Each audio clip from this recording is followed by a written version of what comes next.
بسم الله الرحمن الرحيم الحمد لله رب العالمين والصلاة والسلام على محمد وعلى آله وصحبه أجمعين أما بعد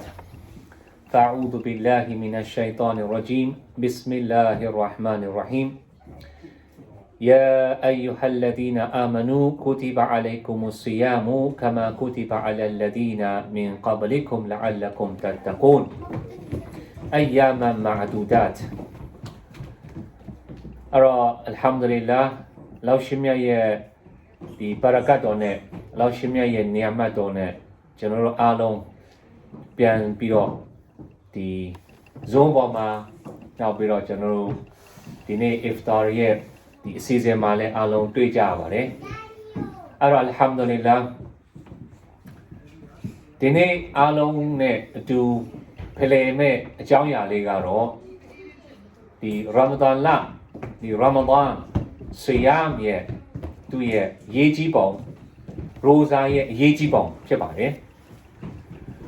အဲ့တော့ခုနကျွန်တော်ဖတ်လိုက်တဲ့အဲ့ဒီအာယတ်တော်လေးကတော့သူ့ရဲ့လိုရင်းအသေးပဲကတော့ဟိုယုံကြည်သောမူမင်နေတဲ့နော်ရိုဇာထားခြင်းဒီအတင်းတို့အပေါ်မှာတာဝန်တရက်ဖြစ်သွားပါပြီဆိုတော့အလောင်းရှင်မြတ်ကတာဝန်ဖြစ်နေကျွန်တော်တို့မုံမြင်နေအားလုံးကိုတတ်မှတ်ပေးလိုက်ပါပြီအဲ့တော့ထပ်ပြီးတော့အလောင်းရှင်မြတ်ကပြောလဲဆိုတော့အတင်းတို့ပေါ်မှာတတ်မှတ်ပေးလိုက်တဲ့အဲ့ဒီရိုဇာဆွေရမ်ဒီတဲ့တော့အတင်းတို့အရင်ကအုံမတ်သားတွေလို့အဲ့လိုပဲအတူရိုဇာထားဖို့ရာသူတို့ကိုအမိန့်ပေးခဲ့တယ်တာဝန်တွေပေးခဲ့တယ်တဲ့အဲ့လိုတာဝန်ဆွေရမ်ရိုဇာထားခြင်းတာဝန်ပေးတာကဘာကြောင့်ဖို့လဲလာအလကုမ်တတကွန်အတင်တို့တကဝါရှိဖို့နော်အဲ့တော့ထပ်ပြီးတော့လောရှိမြတ်ကတကဝါရှိအောင်ကျွန်တော်တို့ကိုရိုဇာထားရမယ်ဆိုပြီးမှကျွန်တော်တို့ကိုဒီလိုအမိန့်ပေးတာဖြစ်ပါတယ်အဲ့တော့ဒီပြင်လောရှိမြတ်ကပြောလဲဆိုတော့တဲ့အယာမမ်မာဒူဒတ်နော်အမဒါမနေတော့အမဒါမလက်ကလေးနဲ့ရီလို့ရတော့အဲ့လိုရက်လေးတွေပဲတဲ့ဆိုတော့အခုကျွန်တော်တို့ရဲ့တက်တန်းကနော်နေ့80နေ့90ဘလောက်ပဲရှိရှိနောက်တစ်ခုကျွန်တော်တို့ရဲ့အခုဒီရာမဒန်လနော်ရိုဇာထားတော့ဒီလတွေလည်းအဲ့လိုပဲတူတူလေးပဲတဲ့နော်အဲ့ဒီတော့တဲ့လောက်ရှိမြတ်ကခုနဖတ်လိုက်တဲ့အာယတ်တော်ကိုကျွန်တော်တို့ထပ်ပြီးတော့အသေးစိတ်လေးလာပြီးဖလှယ်မယ်လေနော်အဲ့တော့ပထမဦးဆုံးအနေနဲ့လောက်ရှင်မြတ်ကကျွန်တော်တို့ကိုဘလို့လူတွေအနေနဲ့ခေါင်းစဉ်တက်ပြီးတော့ခေါ်တာလေလောက်ရှင်မြတ်ကခေါ်တာယာအယူဟလဒီနာအာမနူအိုယုံကြည်သောမုအမင်များလောက်ရှင်မြတ်ကိုယုံကြည်သောနော်လက်ခံထားတော့မုအမင်များလို့လောက်ရှိမြတ်ကအဲ့လိုနာမည်ကိုတက်ပြီးတော့ခေါ်တယ်တဲ့နော်အဲ့လိုနာမည်တက်ပြီးတော့ခေါ်လိုက်တာတဲ့အဲ့လိုခေါ်လိုက်အားချင်းဖြင့်အဲ့ဒါကျွန်တော်တို့ဒီလောက်ရှိမြတ်နဲ့နီးကပ်သွားတာလောက်ရှိမြတ်နဲ့ပုံမူပြီးတော့နီးဆက်သွားတာကိုကျွန်တော်တို့ဟာသိရှိရတယ်တဲ့ဘာကြောင့်လဲအဲ့တော့အလောက်ရှိမြတ်ကချစ်တော်တန်တာတွေကိုလောက်ရှိမြတ်ကဟောလို့ခေါ်တာနော်မုအမင်လောက်ရှိမြတ်ကအဲ့လိုခေါ်ပေးတာနော်အဲ့တော့ဒီပင်တဲ့လောက်ရှိမြတ်ကကိုတိဘအလိုင်ကုမ်ဆီယမ်ဆိုအတင်တို့အပေါ်မှာတတ်မှတ်ပေးလိုက်သည်တဲ့နော်တတ်မှတ်ပေးလိုက်သည်အဆီယမ်ဒီရိုဇာထားခြင်းကိုကျွန်တော်ဒီမှာသိရမှာဒီရိုဇာထားခြင်းဒီယုံကြည်သောသူတွေအတွက်ဒါလင်တာဝန်တည်းဖြစ်သည်ဆိုတာသိရှိရတယ်နော်အလောင်းရှင်မြတ်ကဒီထူးထူးခြားခြားဆွေရရိုဇာထားခြင်းကိုကျွန်တော်တို့ကိုတီးတက်ပေးခြင်းတာဒါကြောင့်မို့အလောင်းရှင်မြတ်ကယာအယူဟလဒီနာအာမနူအိုယုံကြည်သောမုမင်ပေါင်းတို့အားလုံးအတင်တို့ပေါ်မှာရိုဇာထားခြင်းကိုတတ်မှတ်ပေးလိုက်ပါသည်ဖရာအနေနဲ့အတင်တို့လုံးရမဲ့တာဝန်အနေနဲ့တတ်မှတ်ပေးလိုက်ပါသည်ဆိုလိုရင်းကတော့အတင်တို့ကလွဲလို့မုမင်ကလွဲလို့နော်ရိုဇာမထိုက်ပါဆိုတဘောတရားကနော်ဒီနေ့ကာဖီတယောက်ကနေမှရိုဇာထားမယ် တခြားလူမျိုးသားကနေမှရိုဇာထားရင်ဟောသူတို့စီမှာတာဝန်မရှိသလိုသူတို့တာဝန်လည်းကြမသွားဘူးဒါကြောင့်မို့ရိုဇာဆိုတဲ့ဒီအေဘာဒတ်ဒီလိုအစစ်မြင့်တဲ့အေဘာဒတ်မျိုးဒီအလောင်းရှင်မြတ်ကတီးတက်ဒီလိုယုံကြည်သောမူမင်တွေအတွက်ဒါလေးထားပေးတာကိုကျွန်တော်တို့เนาะသိရှိရပါတယ်အဲ့ဒါဆိုတော့ဒီပင်တဲ့အလောင်းရှင်မြတ်ကကျွန်တော်တို့ဟိုတဲ့เนาะပို့ပြီးတော့စိတ်အားမငယ်အောင်เนาะစိတ်အားမငယ်အောင်တဲ့အလောင်းရှင်မြတ်ကကျွန်တော်တို့ကိုထပ်ပြီးတော့ပြောပြလဲဆိုတော့တဲ့เนาะကမာကူတီဘာအလလဒီနာမင်ကဘလီကွမ်လအလကွမ်တတ်တကွန်ဆိုတော့အတင်တို့အရင်ကလူတွေအပေါ်မှာပဲเนาะအဲ့လိုအတူတူရိုဇာထားဖို့ရအတွက်အလောင်းရှင်မြတ်ကအမိန့်ပေးခဲ့တယ်တဲ့เนาะဒီမှာရိုဇာထားဖို့ရတဲ့အဲ့တော့ကျွန်တော်တို့မုမင်တွေအားလုံးတာလင်းတဲ့ဒီအမိန့်ကိုနာခံရမယ်သူတွေတပါမဟုတ်ပါတဲ့เนาะဒီပြင်တဲ့အလောင်းရှင်မြတ်ကတဲ့ဟိုအရင်တော့ကအုံမတ်သားတွေအားလုံးကိုလည်းအဲ့လိုအမိန့်တွေပေးခဲ့ပါတယ်တဲ့เนาะအဲ့ဒါကျွန်တော်တို့သိရမှာကဒီနေ့ဟိုတခြားဘာသာတွေရှိတယ်เนาะအဲ့လိုဘာသာတွေအများကြီးတွေထဲမှာတဲ့เนาะအားလုံးကဒီလိုပဲရိုဇာတွေအမိန့်ရှိခဲ့ပါတယ်တဲ့ဒီတော့ကြောင့်မို့တဲ့အလောင်းရှင်မြတ်ကဒီမူအမင်တွေအတွက်ရိုဇာထားဖို့เนาะဒီမူအမင်တွေတဲ့ဆရာထားနိုင်ဖို့เนาะအလောင်းရှင်မြတ်ကဟောလို့အမိန့်တွေချပေးခဲ့တယ်တဲ့เนาะအဲ့ဒီတော့အလောင်းရှင်မြတ်ကကျွန်တော်တို့ကိုတဲ့ရိုဇာထားဖို့အဲ့လိုအမိန့်ပေးတယ်เนาะနောက်ပြီးတော့အလောင်းရှင်မြတ်ကဒီရိုဇာထားလို့ရှိရင်ကျွန်တော်တို့ဒီမူမင်ကျွန်တော်တို့အခုပြောနေတဲ့မွတ်စလင်တွေတားလင်းဒီရိုဇာထားရတာမဟုတ်ပါเนาะတခြားလူတွေတခြားဒီဘာသာရက်တွေလည်းရိုဇာထားခွင့်သူတို့စီမှာလည်းအဲ့လိုပေးခဲ့ပါလေဆိုတော့လောက်ရှင်မြတ်ကကျွန်တော်တို့ပြောပြတာအာမငယ်နဲ့နင်တို့အပြင်တခြားလူတွေလည်းရိုဇာထားရပါလေဆိုတာကိုပြောပြခြင်းနာအဲ့ဒီတော့ကျွန်တော်တို့ဒီလိုရိုဇာထားခြင်းဒီအလောင်းရှင်မြတ်ရဲ့အမိန့်တော်ကိုနာခံတော်သူဖြစ်တယ်ဆိုတာကိုကျွန်တော်တို့သိရပါတယ်အဲ့တော့ရိုဇာထားရမယ်ဆိုတာကျွန်တော်တို့အလုံးအမိန့်ပေးတဲ့သူ့ရဲ့လိုရင်းသဘောကဘာကြောင့်လဲတဲ့အဲ့တော့အလောင်းရှင်မြတ်ကအနောက်မှာထပ်ပြီးတော့ပြောပြတယ်ကျွန်တော်တို့ကိုလာအလကွမ်တတ်တကွန်အတင်တို့တကွာရှိဖို့တဲ့အဲ့တော့မူမင်တွေဖြစ်လာရင်နော်မပြီးဘူးကျွန်တော်တို့ဟာအလောင်းရှင်မြတ်ရဲ့တာဝန်အလောင်းရှင်မြတ်ပေးတော့နော်ဒီဆရာရိုဇာရဲ့တာဝန်ကြီးပွန်ရမယ်အပြင်နော်ကျွန်တော်တို့ဟာအဓိကနော်ရိုဇာကြီးပွန်သွားပြီဆိုလို့ရှိရင်ကျွန်တော်တို့ရိုဇာထားခြင်းဤတို့ရဲ့အကျိုးနဲ့ကိုရောက်ရှိလိမ့်မယ်တဲ့အဲ့တော့အဲ့ဒီအကျိုးနဲ့ကပါလဲလေတကွာအတကွာနော်လာအလကွမ်တတကွန်အတင်တို့တကွာရှိဖို့အလောင်းရှင်မြတ်ကဒီရိုဇာထားဖို့အမိန့်ပေးခဲ့တယ်အဲ့ဒီတော့ဒီနေ့ဒီခါမှာကျွန်တော်တို့ဒီရိုဇာထားရမယ်အဲ့တော့ရိုဇာထားလို့ရှိရင်ဘာရမှာလဲအလောင်းရှင်မြတ်နဲ့နီးကပ်လာမယ်တကွာတွေပိုရှိလာမယ်တဲ့အဲ့ဒီတော့လောင်းရှင်မြတ်ကချစ်တော်ပန္နာတွေကိုပုံမပြီးတော့ကိုင်းဆိုင်လာအောင်လောင်ရှင်မြတ်နဲ့ပုံမပြီးနီးကပ်လာအောင်ဒီအတွက်ကြောင့်မလို့လောင်ရှင်မြတ်ကဟော့လို့အဲ့ဒီဆီယမ်ဆိုတဲ့အမိန့်ကိုလောင်ရှင်မြတ်ကပေးခဲ့ပါတယ်ဒီတော့ကျွန်တော်တို့အားလုံးဒီရိုဇာကို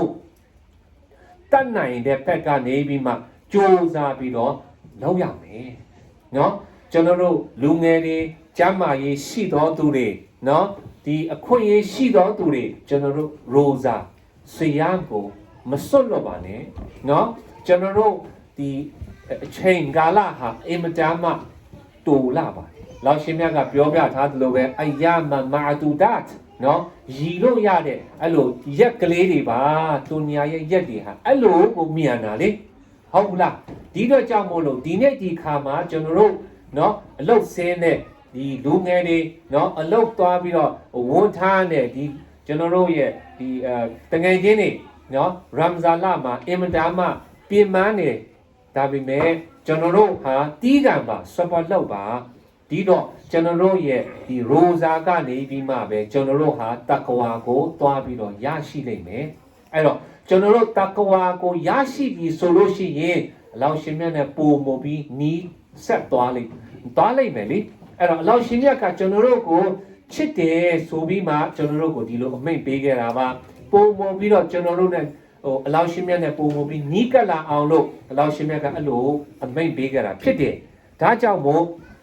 ဒီအာယတ်တော်ကနေပြီးမှကျွန်တော်တို့သိရှိရတာကတော့เนาะကျွန်တော်တို့ရိုဇာထားလို့ရှိရင်တက္ကဝါတွေပူလာလိမ့်မယ်အဲ့တော့တက္ကဝါကဘလို့ဖက်ဘလို့အတိုင်းတာထိเนาะဘလို့ပိုင်းစတွေကနေပြီးမှကျွန်တော်တို့ရဲ့တက္ကဝါတွေပုံမောလာမှလဲเนาะပထမတစ်ချက်ကျွန်တော်တို့ရဲ့ဒီယုံကြည်မှုဟာပုံမောပြီးတော့နှက်ဆိုင်လာတယ်ပုံမောပြီးတော့ခိုင်မြဲလာတယ်เนาะဒုတိယအနေနဲ့အလောင်းရှင်မြတ်ကတားမြစ်ထားသောအရာတွေအားလုံးကိုကျွန်တော်တို့ကနေပြီးမှသွားပြီးတော့ရှောင်ကျဉ်လိုက်မယ်เนาะတစ်ခုပြီးတစ်ခုအလောင်းရှင်မြတ်ကတားမြစ်ထားသောအရာတွေကိုကျွန်တော်တို့ဟာဆွတ်လုပ်လိုက်မယ်ဝေးဝေးရှောင်လိုက်မယ်ဟုတ်ပြီလားအဲ့တော့ဒီပြင်ကျွန်တော်တို့ရဲ့တက္ကဝါပုံမောပြီးတိုးလာလိမ့်မယ်အဲ့တော့ဘလို့ပိုင်းကနေတိုးလာလိမ့်မှာလေကျွန်တော်တို့ရဲ့ဝမ်းရည်ကျွန်တော်တို့ရဲ့အိမ်ထောင်ရေးကျွန်တော်တို့ရဲ့ဒီတငယ်ချင်းတွေနဲ့တွေ့ရတာအကုန်လုံးဖက်เนาะအကုန်လုံးပဲဆိုတော့ဘတ်ဆောင်ကနေပြီးမှကျွန်တော်တို့ရဲ့တက္ကဝါဟာပုံမောပြီးတော့မြင့်တိုးလာလိမ့်မယ်တဲ့အဲ့တော့အဲ့လိုမြင့်တိုးလာတဲ့အခါမှာကျွန်တော်တို့ဟာလောက်ရှင်းမြတ်နဲ့ပုံမောပြီးနီးစပ်သွားနိုင်ပြီလောက်ရှင်းမြတ်နဲ့ကျွန်တော်တို့ဟာပုံမောပြီးတော့နီးကပ်သွားပြီတဲ့အဲ့ဒီတော့တဲ့အဲ့တော့ဟာဒီသ်တော်တွေတဲ့နော်ကနေပြီးမှနော်ကျွန်တော်တို့ကိုနော်အမျိုးမျိုးဖက်ကနေမှကျွန်တော်တို့ကိုအားပေးတယ်ရိုဇာထားဖို့လောက်ရှင်းမြတ်ကိုပုံမောပြီးနီးကပ်ဖို့နီးတဲ့ကြောင့်မို့လို့တဲ့အဲ့ဒီအဘူဟူရိုင်ရာကနေမှဆင့်ပြန်တော့အဲ့ဒီဟာဒီသ်တပုတ်မှာတဲ့နော်ဒီကျွန်တော်တို့ရဲ့တမန်တော်မြတ်ကြီးရဆူလုလာဆလ္လာလာဟူအလိုင်ဝါဆလမ်ကနေမှအမိန့်ရှိခဲ့ပါတယ်တဲ့ဘာပြောလဲဆိုတော့တဲ့သူကနေမှဆင့်ပြန်တော့အဲ့ဒီဟာဒီသ်ရဲ့ဟာဒီသ်ကုဒ်စီကနေမှပြောဆိုပါတယ်တဲ့အဲ့တော့ကောလလာဟူအဇ္ဇဝဂျလ်လာတဲ့အလောင်းရှင်မြတ်ကအမိန့်ရှိပါတယ်တဲ့နော်ကုလုအမလ်အစ်နီအာဒမ်လဟူအီလာဆမ်فإنه لي وأنا أجزي به والصيام جنة فإذا كان الصوم أحدكم فلا يرفث ولا يسخب فإن سابه أحد أو قاتله فليقل إني صائم أو إني صائم والذي نفسي محمد بيده لخلوف فم الصائم طيب عند الله من ريح المسك أدو دي حديث كا إمداماနာမည်ကြီးနောက်ပြီးတော့အင်မတန်မှเนาะအရေးကြီးပုံဒီဆီယမ်ဒီရာမဒန်လနဲ့ပတ်သက်လာလို့ရှိရင်ဒီဟာဒီသ်ကောင်တော်ကနေမှကျွန်တော်တို့ကိုเนาะကြေဝုန်းဝန်းနဲ့ဆိုင်ဆိုပြထားပါတယ်เนาะအဲ့တော့ဒီဟာဒီသ်ကနေမှကျွန်တော်တို့ကိုပြောပါတယ်အဲ့တော့ဘာပြောလဲဆိုတော့တဲ့အဲ့ဒီဟာဒီသ်ရဲ့အရှိပိုင်းကတော့เนาะလောက်ရှင်မြတ်ကအမိန့်ရှိပါတယ်တဲ့ကျုံပန်တာရီအားလုံးရဲ့အမလ်အီဘာဒတ်ဒီတဲ့အဲ့ဒါကသူ့ဟာနဲ့သူเนาะအဲ့ဒီ reward ဆဝတ်တွေရပါလိမ့်မယ်တဲ့เนาะမလာအီကာတွေကနေမှတစ်စစ်เนาะအမျိုးမျိုးပေါ့လေအလောင်းရှင်မြတ်ကသူတို့ကိုเนาะလူဒီပန်နာတွေကိုเนาะအဲ့ဒီ reward ဆဝတ်တွေပေးလိမ့်မယ်တဲ့เนาะဒါပေမဲ့တဲ့အဆီယမ်ရိုဇာနဲ့ပတ်သက်လာလို့ရှိရင်တဲ့ فإنه لي وأنا أجزي به เนาะရိုဇာကအလောင်းရှင်မြတ်ကနေပြီးမှတီးတက်သူ့ကိုဆဝပြန်ပေးလိမ့်မယ်တဲ့เนาะကျွန်တော်တို့တာမန်လူတွေကျွန်တော်တို့လုပ်တဲ့အလုပ်ကိစ္စတွေအဘာဒတ်တွေအားလုံးဟာเนาะအလောင်းရှင်မြတ်ကကျွန်တော်တို့ကိုဆဝအပြည့်ပေးမယ်တဲ့ဒါပေမဲ့တဲ့ရိုဇာနဲ့ပတ်သက်လာလို့ရှိရင်ဆီယားနဲ့ပတ်သက်လာလို့ရှိရင်တဲ့เนาะအလောင်းရှင်မြတ်ကကိုယ်တိုင်เนาะစုမှုချီးမြှင့်ပေးမယ်တဲ့เนาะအဲ့တော့ကျွန်တော်တို့သိရမှာကတော့เนาะဒီဆောင်ရိုဇာထားခြင်းရဲ့သူ့ရဲ့အရေးကြီးပုံကဘယ်လောက်ထိရေးကြီးလဲဆိုလို့ရှိရင်တဲ့ကျွန်တော်တို့သိရတယ်ကျွန်တော်တို့ရဲ့အစ္စလာမ်မန်တိုင်ထဲမှာเนาะရိုဇာထားခြင်းကတစ်ခုเนาะနမတ်ဖတ်ခြင်းကတစ်ခုเนาะဟဂျ်လုပ်ခြင်းကတစ်ခုဟုတ်ပြီလားဇကတ်ပေးခြင်းကတစ်ခုเนาะအမျိုးမျိုးရှိတယ်ဒါပေမဲ့ဒီအမျိုးမျိုးတွေထဲမှာတစ်မျိုးပဲလောက်ရှင်မြတ်ကတီးတက်ကိုနိုင်ကစုကိုချီးမြှင့်ပေးမယ်ဆိုတာလောက်ရှင်မြတ်ကဝါအတ်ပေးခဲ့တယ်နော်အလောက်ရှင်မြတ်ကဒီဝါဒအမိတ်ပေးခဲ့ပြီနော်ဒါကြောင့်မို့ကျွန်တော်တို့ခုသိရမှာကတော့နော်ဒီရိုဇာထားခြင်းဒီအလောက်ရှင်မြတ်ရဲ့အမိတ်တော်ဖြစ်တယ်နောက်ဒုတိယအနေနဲ့ရ roza tajin di lao shimyaka ko nai jonoro ko no sumo sawap chimin beme no malai kari kani tasit mahau ba tacha lu de kani tasit mahau ba tacha tu de kani tasit mahau ba no di da jaw mo lo အဲ့တော့ hadith တော်ကနေမှထပ်ပြီးတော့ကျွန်တော်တို့ကိုအမိတ်ရှိပါတယ်เนาะအဲ့တော့ဒီ roza ထားနေတဲ့သူဒီတဲ့အကယ်လို့တဲ့เนาะသူကအဲ့ဒီမကောင်းတဲ့စကားတွေလည်းမပြောပါเนาะနောက်ပြီးတော့လူများရဲ့အတင်းတွေလည်းမပြောပါเนาะနောက်ပြီးတော့လူတွေကိုလည်းအဲ့လိုဆဲတယ်လို့လည်းမဆဲပါเนาะကိုယ့်ရဲ့သားသမီးတွေကိုယ့်ရဲ့ဆွေမျိုးတွေကိုလည်းအဲ့လိုမကောင်းတဲ့အလေတန်နဲ့မကောင်းသောစကားနဲ့လည်းသူတို့ကိုမပြောပါเนาะဒီလို roza ထားတဲ့လူတဲ့เนาะနောက်တစ်ချက်အနေနဲ့တဲ့အကယ်လို့ roza ထားနေတဲ့အခါမှာလူတွေကနေမှလာပြီးတော့ပြောမယ်လူတွေကနေလာပြီးတော့သူ့ကိုရန်တိုက်မယ်လာပြီးတော့တခုเนาะအဲ့လိုလာစော်ကားမယ်ဆိုလို့ရှိရင်တဲ့အဲ့လို roza ထားနေတဲ့လူကသူကနေဒီမှာပြောရမယ်အနာဆာအင်เนาะကျွန်တော် roza ထားနေပါတယ်เนาะ I'm fasting အဲ့တော့လူများနဲ့တွားပြီးအငင်းမပွားပါနဲ့လူများနဲ့တွားပြီးတော့အဲ့လိုစကားတွေမကောင်းတဲ့ဟာတွေဆဲတာတွေတွားမလောက်ပါနဲ့မပြုတ်ပါနဲ့တဲ့เนาะတမန်တော်မြတ်ကဆက်ပြောတယ်တဲ့เนาะဒီhadith တော်တွေကတဲ့အဲ့ဒီ hadith ကဘာပြောလဲတမန်တော်မြတ်ရဲ့အတက်ကိုပိုင်ဆိုင်သောအရှင်ကိုချိန်ဆပြီးတော့ဆိုတယ်တဲ့ဘာဆိုလဲဆိုလို့ရှိရင်တဲ့ roza ထားတော့သူဤပါဇက်ကထွက်လာတော့အဲ့လိုအနက်เนาะရေကမလောက်လို့ကိုခန္ဓာပါဇက်ကเนาะအဲ့ဒီထွက်လာတဲ့အဲ့ဒီမကောင်းသောအဲ့ဒီမတန့်ရှင်းသောဒါမှမဟုတ်เนาะဒီမကြီးပြွန်းသောအဲ့ဒီအနက်လေးကတဲ့เนาะဗာလဲဒီ mist အဲ့ဒီရေမွေးတဲ့ပိုပြီးတော့လောင်ရှင်မြတ်ထံမှာတန်ဖိုးရှိတယ်ဆိုတာတမန်တော်မြတ်ကြီးကကျွန်တော်တို့ကိုအဲ့လိုเนาะဒီ hadith တော်ကနေမှပြောခဲ့ပါတယ်တဲ့အဲ့ဒီတော့တဲ့ထပ်ပြီးတော့အဲ့ဒီ hadith တော်ကနေမှကျွန်တော်တို့ကိုထပ်ပြီးတော့ပြောပြတယ်တဲ့ lissa ini farhatani တဲ့เนาะ roza ထားတော်သူဒီတဲ့เนาะနှစ်ခုချိန်ခါမှာเนาะသူကပျော်ရွှင်မှုနှစ်ခုရှိလိမ့်မယ်တဲ့အဲ့တော့ yafrahani အဲ့ဒီနှစ်ခုအဲ့ဒီပျော်ရွှင်မှုကဘာလဲဆိုတော့တဲ့တစ်ခုကတော့တဲ့เนาะသူ roza ဖြေတဲ့ခါမှာတဲ့ yuftiru တဲ့เนาะ fariha เนาะ ida aftara fariha တဲ့ بفطره တဲ့ وإذا لقي ربه فرح بصومه တဲ့အဲ့တော့ roza ထားလိုက်တဲ့တရက်လုံးမှာပြင်ပန်းမှုနဲ့เนาะအမျိုးမျိုးညနေဆောင်လေးရောက်တဲ့ခါမှာနေလေးဝင်သွားတော့သူက roza ဖြေလိုက်တယ်အဲ့ဒီ roza ဖြေတဲ့ခါမှာသူ့ရဲ့ပျော်ရွှင်မှုကเนาะအင်မတန်မှသူ့ကိုကြည်နူးစေတယ်အဲ့ဒီတော့ roza ထားတဲ့လူကြီးရဲ့ပထမဦးဆုံးရဲ့ပျော်ရွှင်ခြင်းကတော့ roza ဖြေတဲ့ခါမှာသူ့ရဲ့ပျော်ရွှင်မှုကိုရလိမ့်မယ်အဲ့ဒီရလက်ကလောက်ရှင်မြတ်ကချီးမြှင့်ပေးတာပါအဲ့တော့နောက်ရလက်တစ်ခုကနောက်စုမုံတစ်ခုကပါလဲဒုတိယစုမုံကတော့တဲ့ကေယာမနော်အာခိရရောက်တဲ့ခါမှာလောက်ရှင်မြတ်နဲ့တွေ့တဲ့ခါမှာတဲ့နော်လောက်ရှင်မြတ်ကသူ့ကိုကိုယ်တိုင်ကနေမှစုမုံချီးမြှင့်ပေးလိမ့်မယ်အဲ့ဒီခါမှာသူ့ရဲ့ပျော်ရွှင်မှုဟာတခါတည်းကိုအဲ့ဒီအဆုံးမရောက်နိုင်အောင်ဖြစ်သွားမယ်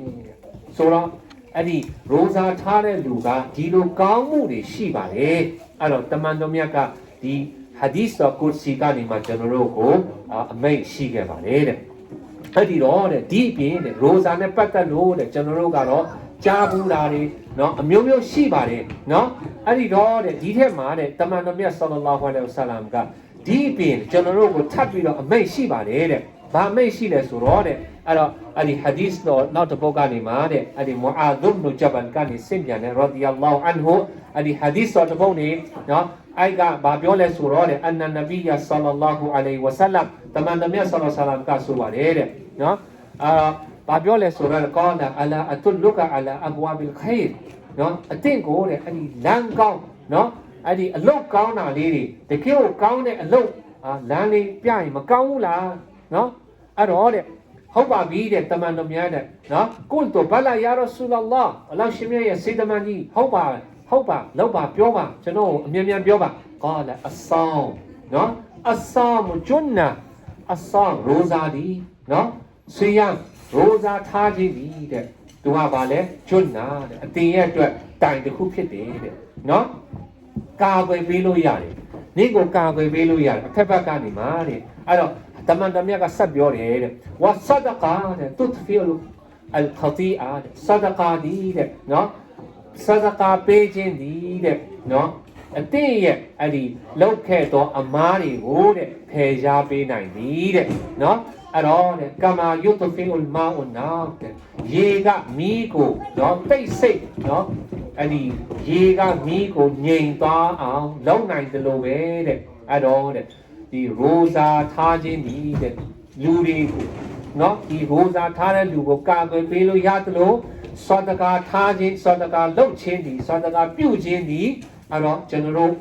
ရဲ့မကောက်မှုတွေကိုဖယ်ရှားပေးနိုင်သည်ကျွန်တော်တို့ရဲ့ခတိအားကျွန်တော်တို့လောက်ခဲ့တော့အဲ့ဒီဂုဏတွေကိုစေကြောပေးတဲ့နော်ရလက်တစ်ခုကိုကျွန်တော်တို့ရပါလိမ့်မယ်တဲ့နော်အဲ့ဒီတော့ကျွန်တော်တို့ဒီဟာဒီစ်တော်မှာ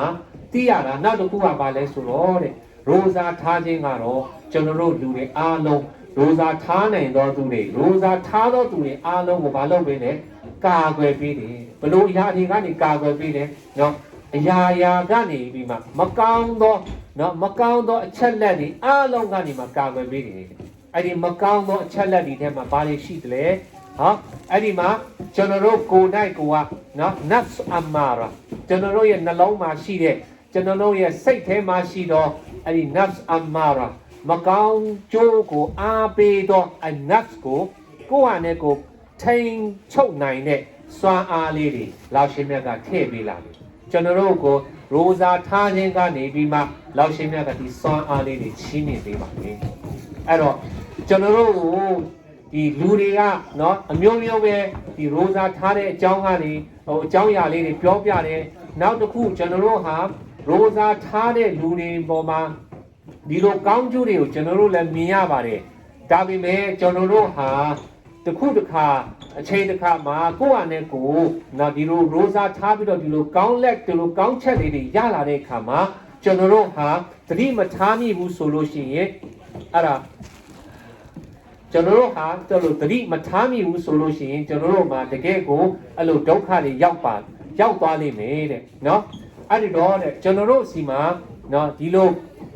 အလောင်းရှင်မြတ်ကခွင့်ရေးပေးလာပြီးအခွင့်အရေးတွေရလာပြီးရိုဇာထားနိုင်အောင်အလောင်းရှင်မြတ်ကထားလမ်းကြောင်းပေးပြီးတော့ကျွန်တော်တို့နော်ဒီလိုကောင်းတဲ့လမ်းကိုထားပေးလိုက်ပြီဆိုလို့ရှိရင်အဲ့ဒါကျွန်တော်တို့သိရမှာကတော့အလောင်းရှင်မြတ်ကကျွန်တော်တို့ချစ်တယ်ဒါကြောင့်မို့အလောင်းရှင်မြတ်ကဒီလိုလမ်းကိုပြတာဒါကြောင့်မို့လောင်ရှင်မြတ်ကကျွန်တော်တို့ကိုဒီလိုလမ်းနေနော်ရိုဇာထားနိုင်အောင်လို့ဖက်ကနေမှကျွန်တော်တို့ကိုစွမ်းအားတွေချီးမြှင့်ပေးတယ်။နော်ကျမ်းမာရေးတွေချီးမြှင့်ပေးတယ်အမျိုးမျိုးတွေပေးကြပါလေ။နော်အဲ့ဒီတော့ဒီရိုဇာထားခြင်းကတော့ခုနပြောခဲ့တဲ့အဲ့ဒီကုရ်အာန်ကျမ်းတော်ရဲ့အာယတ်တော်နဲ့နောက်ပြီးတော့ဒီဟာဒီစ်တော်တွေနော်အမျိုးမျိုးရှိတယ်ကျွန်တော်တို့ကိုလာပြီးအားပေးကြတယ်တမန်တော်များအမိန့်ရှိတယ်နော်အဲ့ဒီဘင်းနဲ့ဟာဒီစ်တော်နောက်တစ်ပုဒ်မှာတဲ့နော်အဲ့ဒီအဘီဆာအီဒ်အလ်ခူဒရီရာဒီယல்லாဟူအန်ဟူကနေမှာဆင့်ပြန်တော့ဟာဒီစ်တစ်ပုဒ်မှာတဲ့ဘာပြောလဲဆိုတော့ကာလာအလ်ဆာနီခလီဒီဆလ္လာလာဟူအလိုင်ဝါဆလမ်နော်ကျွန်တော်ရဲ့ချစ်ခင်တော်မိတ်ဆွေကနေမှာတဲ့ကျွန်တော်ကိုတဲ့နော်ဝစီယအမိတ်ပေးခဲ့ပါတယ်တဲ့ဘာပြောလဲဆိုတော့တဲ့အဲ့တော့တဲ့မာမင်အဘဒင်ယဆူမယောမန်ဖီဆဘီလီလာအီလာဘာအတ်အလ္လာဟူဘီဒါလီကလ်ယောမ်ဝဂျဟူအန်နာရီ70ခရီဖာတဲ့နော်အလောင်းရှင်မြတ်ရဲ့ပန္နာကြီးအလောင်းရှင်မြတ်ရဲ့ပန္နာတွေကတဲ့ဘသူပဲဖြစ်ဖြစ်တဲ့နော်အလောင်းရှင်မြတ်အတွက်ရိုဇာတရက်ထားခဲ့သည်ရှိတော်တဲ့အလောင်းရှင်မြတ်ကတဲ့သူ့ကိုတဲ့နော်အဲ့ဒီဂျဟန္နမ်ရဲ့မိကနေပြီးမှနော်နှစ်ပေါင်း90နှစ်ပေါင်း90ခန့်နော်သူ့ကိုအဝေးထားရှောင်ပေးလိုက်မယ်သူ့ကိုအဲ့ဒီငရဲမိကနေပြီးမှနော်မိုင်90ဝေးတော့နော်မိုင်90နော်နှစ်90နော်အဲ့လိုခြေလမ်းရှောက်ရမယ်အဲ့လိုခြေလမ်းအဲ့လိုအတိုင်းတာနော်ဂျဟန္နမ်ငရဲမိကနေဝေးတာကိုလောက်ရှင်မြတ်အဲ့လိုဝေးအောင်ကိုထားပေးမယ်အဲ့တော့ကျွန်တော်တို့ဟာနော်ဒီနေ့ဒီခါမှာရိုဇာတရက်ထားလို့ရှိရင်အဲ့လောက်ကြီးတောင်စဝါရတယ်ဆိုလို့ရှိရင်နော်အကယ်လို့ကျွန်တော်တို့ဟာဒီရိုဇာကိုဒီတလလုံး ထားလိုက်မယ်ဆိုလို့ရှိရင်ကျွန်တော်တို့ရမယ်ကောင်းမှုကုသိုလ်တွေဟာဘယ်လောက်ထိရှိသွားမှလဲဆိုတာအဲ့ဒါအတိုင်းတာကတော့ပြောလို့မရတော့ဘူးเนาะအဲ့တော့ကျွန်တော်တို့မှာဒီလိုအခွင့်အရေးရတဲ့အခါမှာเนาะပုံပြီးတော့လေးစားပုံပြီးတော့တန်ဖိုးထားပြီးတော့လောက်ပါတဲ့เนาะအဲ့ဒါအားလုံးကိုအဲ့လိုတိုက်တွန်းချင်ပါတယ်အဲ့တော့ဒီနေ့ဒီခါမှာကျွန်တော်တို့အလုပ်သွားတဲ့ဒီလူငယ်တွေเนาะဒီအိမ်ထောင်နဲ့ဒါမှမဟုတ်ကလေးနဲ့ဒါမှမဟုတ်เนาะတခြားကိစ္စတွေအမျိုးမျိုးနဲ့ကျွန်တော်တို့ပူပင်နေတယ်အလုပ်တွေရှုပ်နေတယ်เนาะအဲ့လိုတွေအလုပ်တွေအများကြီးဖြစ်နေတဲ့အခါမှာเนาะကျွန်တော်တို့စီမှာเนาะတော်တော်နဲ့ကိုအလောင်းရှင်မြတ်ရဲ့အဘာဒတ်မှာပုံပြီးတော့အားထုတ်လို့မရဘူးဆိုလို့ရှိရင်เนาะအဲ့ဒါကျွန်တော်တို့เนาะတူဟာလောက်ပါထပ်မှန်ပြီးတော့လောင်ရှင်မြတ်ခံစီတူဟာတောင်းပါအဲ့တော့လောင်ရှင်မြတ်ကနေမှကျွန်တော်တို့ကိုเนาะဒီလိုဆရာအဲ့ဒီအိဘာတက်ကိုပြပြဝဝလုံနိုင်အောင်လို့လောင်ရှင်မြတ်ခံစီတူဟာလောက်ပါကျွန်တော်တိုက်တွန်းချင်ပါတယ်ဘာကြောင့်လဲဆိုတော့တဲ့เนาะဒီရိုဇာထားခြင်းနေတဲ့သူ့ရဲ့ကောင်းမှုဒီဘာရှိသေးတယ်လဲတဲ့အဲ့ဒီတမန်တော်မြတ်ရဲ့ဟာဒီစ်နောက်တစ်ပုဒ်မှာတဲ့တမန်တော်မြတ်ရဲ့ကဆိုထားပါတယ်တဲ့အဲ့တော့တဲ့ဘာပြောလဲဆိုတော့တဲ့မန်ဆာမာရမဘာနအီမာနန်ဝဟာဒီဆာဘန်ဂူဖီရာလဟူမာတကဒမမင်ဒမ်ဘီတဲ့အဲ့တော့နော်အချင်းမီသူနော်ဒီယုံကြည်သောဘုအမြင်တွေနော်ဘယ်သူပဲဖြစ်ဖြစ်တဲ့နော်အလောင်းရှင်မြတ်ကိုနော်အလောင်းရှင်မြတ်ကိုယုံကြည်ပြီးတော့နော်နောက်ပြီးတော့အလောင်းရှင်မြတ်ကပေးမဲ့ဆဝတ်တွေလောင်ရှင်မြတ်ကပေးထားသောအမိန့်တော်တွေကိုယုံကြည်မှုအပြည့်နဲ့နော်အခရမှာသဝအပြည့်ရမယ်အဲ့လိုယုံကြည်မှုအပြည့်နဲ့နော်အဲ့လိုရိုဇာတရက်ကိုထားလိုက်မယ်ဆိုလို့ရှိရင်နော်ရိုဇာတလလုံးရမ်ဇာန်လတလလုံးရိုဇာထားလိုက်မယ်ဆိုလို့ရှိရင်အလောင်းရှင်မြတ်ကသူ့ရဲ့အပြည့်ကိုနာအားလုံးကိုခွင့်လွှတ်ပေးမယ်ဟုတ်ပြီလားအီမာနန်ဝဟဒီဆာဘန်နော်ယုံကြည်မှုအပြည့်နဲ့ငါလောင်ရှင်မြတ်ကသူ့ကိုသဝအပြည့်ပြန်ပေးမယ်ယုံကြည်မှုအပြည့်နဲ့နော်တမန်တော်မြတ်ရဲ့ဟာဒီစ်တော်ကုရ်အာန်ကျမ်းတော်ရဲ့အမိန့်တော်အပြည့်ကိုပြည့်ပြီးဝယုံကြည်ထားပြီးတော့အဲ့လိုစိတ်နဲ့ယုံကြည်တဲ့အဲ့လိုစိတ်နဲ့ဘာသာနာအပြည့်ရှောင်ခဲ့မယ်ရိုဇာထားခဲ့သည်အင်ရှာအလ္လာဟ်အဲ့ဒါဆိုလို့ရှိရင်ဝဖီရာမာတကတ်တမမင်ဇမ်ဘီနော်သူရဲ့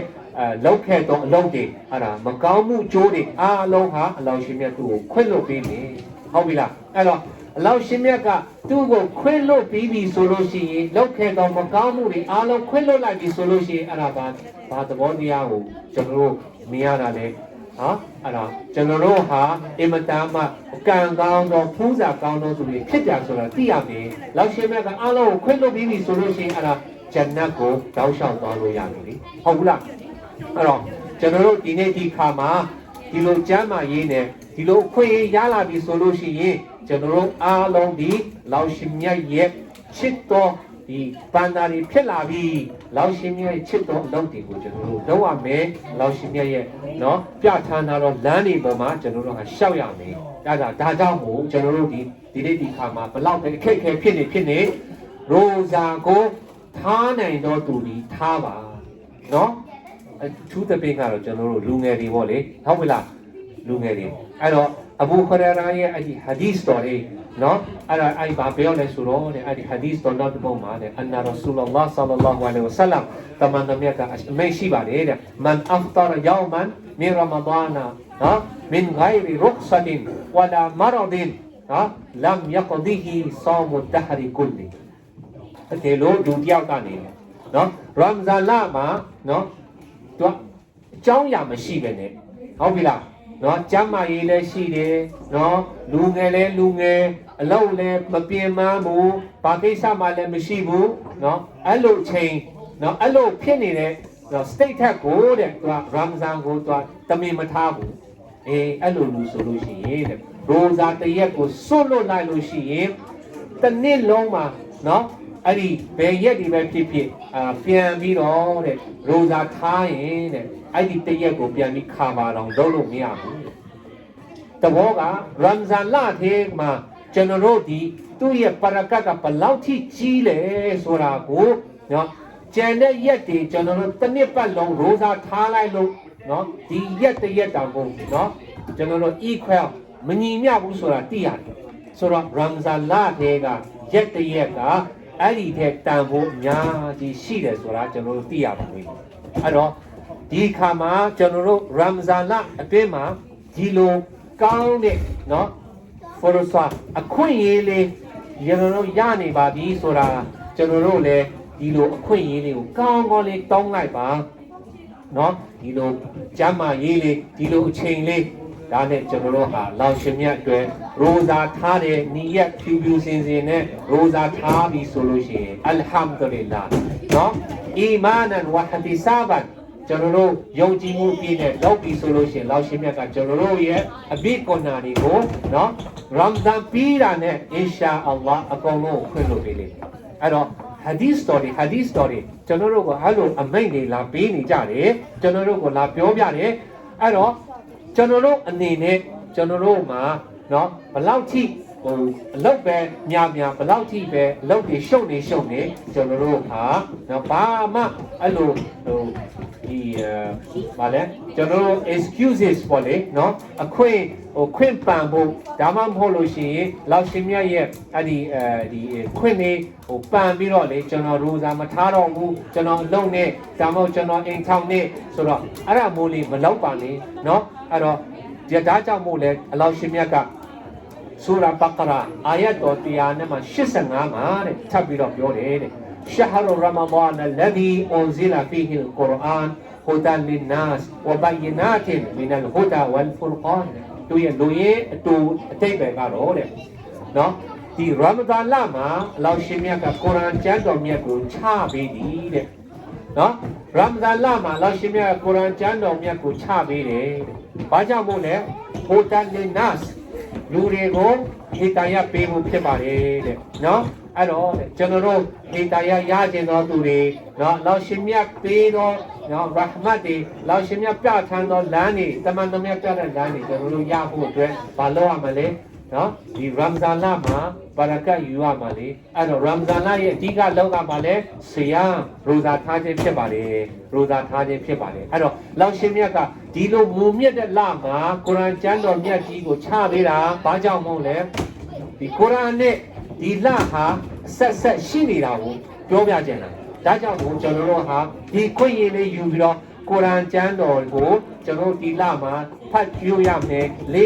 လေးလာပုံပြီးတော့ဖတ်ပုံပြီးတော့လေးလာလုပ်ရမယ်အဲ့တော့ကျွန်တော်တို့ဟာဟိုတလင်နာစီတဲ့ကုရ်အာန်ကျမ်းတော်ကကျွန်တော်တို့ဟေတာယပေးဖို့လောင်ရှင်မြတ်ချပေးတယ်ဝဘယနာတိမင်လ်ဟူဒါဝလ်ဖူရ်ကွန်ဆိုတော့လောင်ရှင်မြတ်ကကျွန်တော်တို့ကိုနော်အဖက်အမျိုးအာကမ်တွေကျွန်တော်ရဲ့ရှရီအတ်ကိုရှင်းပြတယ်ဒီကုရ်အာန်ကျမ်းတော်ကနေမှာ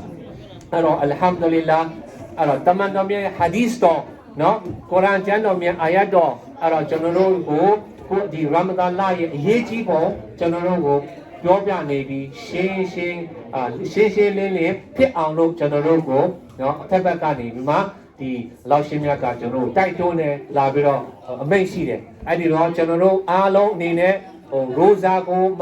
ထားနိုင်အောင်နော်ထားနိုင်အောင်ကြိုးစားပါနော်အလုံးများနေတယ်ဆိုလို့ရှိရင်တော့ကြည်ပုံပြီးတော့ကိုယ့်အနေကိုကြံခံပြီးတော့ဗောလေနော်အဲ့ဒီရိုဇာထားနိုင်အောင်ရိုဇာကိုမလွတ်အောင်နော်ဒီရမ်ဇန်လအထဲမှာ